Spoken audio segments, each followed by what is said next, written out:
আমাদের প্র্যাঙ্ক চ্যানেলটা এখন আর কোনো প্র্যাঙ্ক আসে না বলে একজন কমেন্ট করেছে, আরে দিদি ভাই তোমাদের প্র্যাঙ্ক চ্যানেলে তো ধুলো পড়ে গেছে। দাদা ভাই বা দিদি ভাই প্লিজ আপনি যদি একটু ঝুলঝাড়ু এনে ঝেড়ে দেন তাহলে খুব উপকার হয়। আসলে এখন না আর প্র্যাঙ্কের আইডিয়া মাথায় আসে না, কি করে এই বাচ্চাটাকে বড় করব সেই চিন্তাই মাথায় ভনভন করে। অবশ্য এই দিন আমার ছোট্ট বাচ্চাটার সাথেই একটু প্র্যাঙ্ক করতে চেয়েছিলাম যে আমি সেজেগুজে ওর সামনে গেলে আদৌ কি ও আমায় চিনবে না, ও আমার থেকে এক কাঠি ওপরে, ওর সঙ্গে এসব চলবে না, ঠিক বেটা বুঝে ফেলেছিল।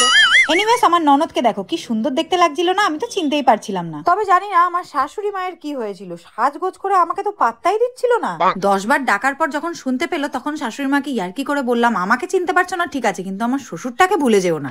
এই শুনে সোহমের যা কাশি উঠেছিল স্টার্টার না খাওয়া অব্দি সেটা কমেনি। আর আমায় কিছু খেতে দেখলে আমার বরের তো সবসময়কার অভ্যাস সেখানে গিয়ে ঝাঁপ মারা। যাই হোক, যখন আমরা সবাই খেতে বসবো তখন হঠাৎই সোহম আমাকে একটা চ্যালেঞ্জ করলো, বললো বৌদি ভাই তুমি কি পারবে অন্যের টেবিলে গিয়ে মেনু কার্ডটা দেখে কি কি মেনু আছে সেগুলো একবার বলতে। আমি চ্যালেঞ্জটা অ্যাকসেপ্ট করে নিলেও আমার বর কিন্তু রীতিমতন লজ্জাই পেয়ে গেছিল।